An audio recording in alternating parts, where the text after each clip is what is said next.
Hi, good morning, YouTube. I am in my orchard on the southern side of it, and ahead of you is the pear tree that bore the fruit this year, but the deer ate all the fruit off, and it's still got some of that rot, but the tree's alive. And the reason I brought you here is right in front of us. It's this.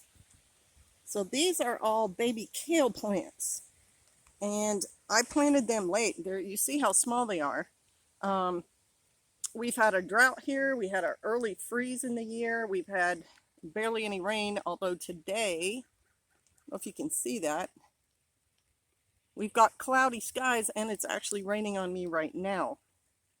But the whole reason I wanted to show you those kale plants is because it's never too late to plant. It's always a good idea to put some more seeds in the ground for your winter garden. And I wanted to make a point. I'm gonna show you a squash plant that I planted late. Also, I planted it late. Baker Seed Company made a video about some plants that you can plant late, and I already knew you can plant things like cauliflower. What's on my face? Dirt. Cauliflower, broccoli, stuff like that.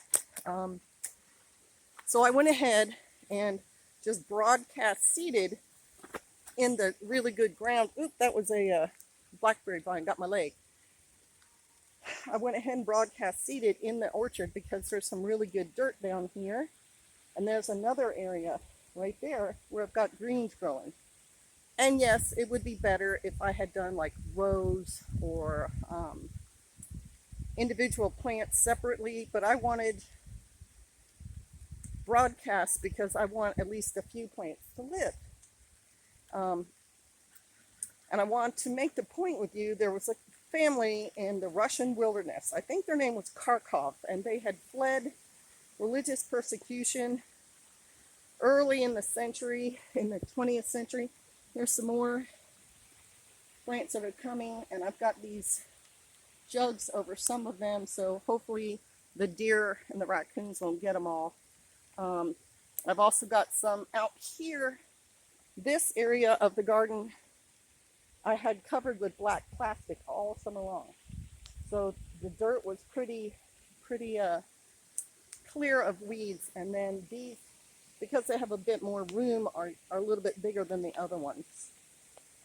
Anyway, with the Karkovs, they spent, I think, 50 years in the Russian wilderness as a family, 3 or 4 children, mother and father, very strict religious order. When they were finally found by some Russian archaeologist or geophysicist or something, the daughters fled into the house and said, "It's forbidden." Not sure what they meant, if they were not allowed to look upon men or if they weren't allowed to talk to strangers. I don't know what they were taught. But the mother had died. When they were found, only the father and the children, grown now, were left alive. And they told a story about the mother having basically starved to death during a tough season they had out there.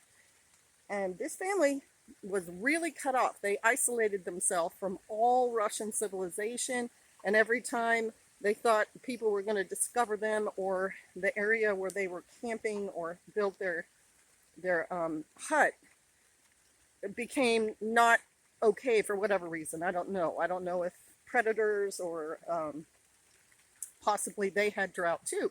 But they moved 3 times at least into the woods, farther and farther away from people. And so they had to make everything that they needed.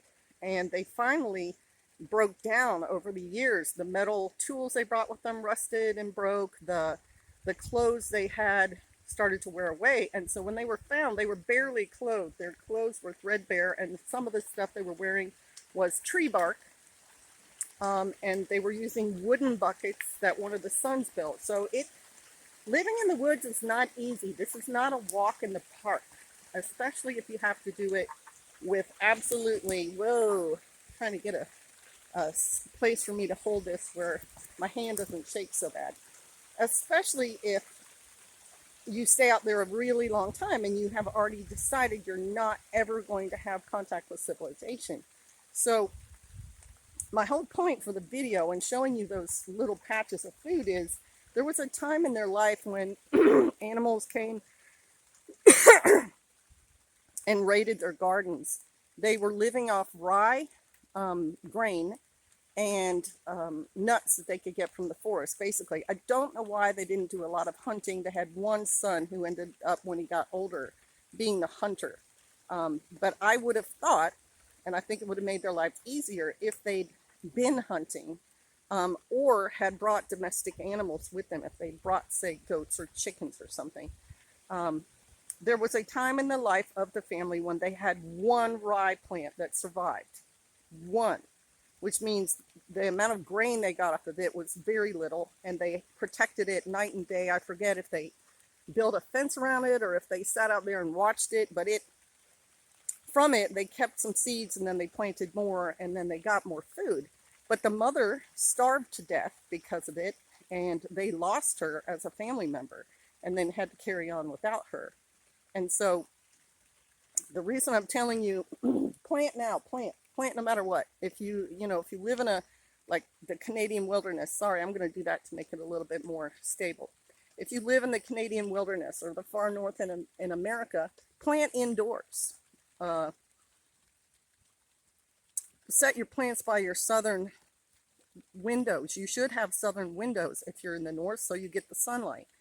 Have a greenhouse, or build a greenhouse that's half underground. Oh, Sister Kate, it's too hard. No, it's not. You can do it. If you put your mind to it, you can do it.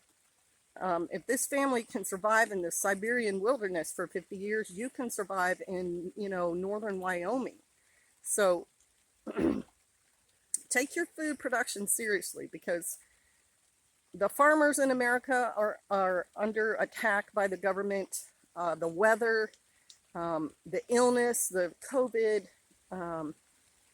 Grow your own food because farmers are what supply us, and even the supply chains are down. You see shortages and everything. Grow your own food. Plant now, plant a lot. That's my point.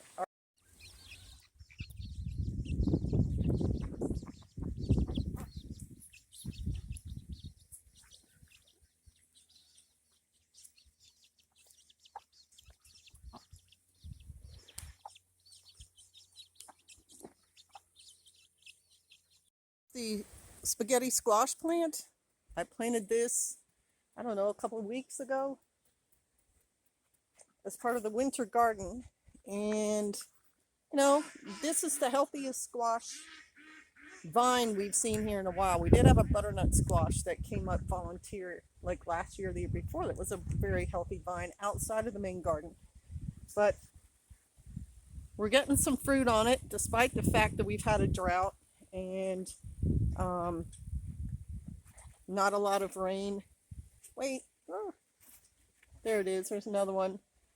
There's a few more growing on the vine, but the vine itself is nice and healthy. And so it's another point for me to remind you to go ahead and plant. Just plant. Don't get all hung up and it's not perfect and whatever. Ooh, you hear the thunder.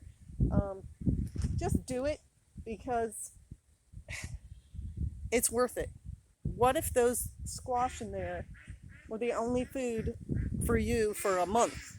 You would be happy to have it, and it's way more filling than rice seeds are, and you can probably grow more from seeds that you get from it. And I guess I can plug the Swiss chard. The Swiss chard this year has been the champ of the garden. Despite bugs, despite everything, it has been going all summer long. So these things, man, I know it's hard, but you can do it. Bless you. Shalom.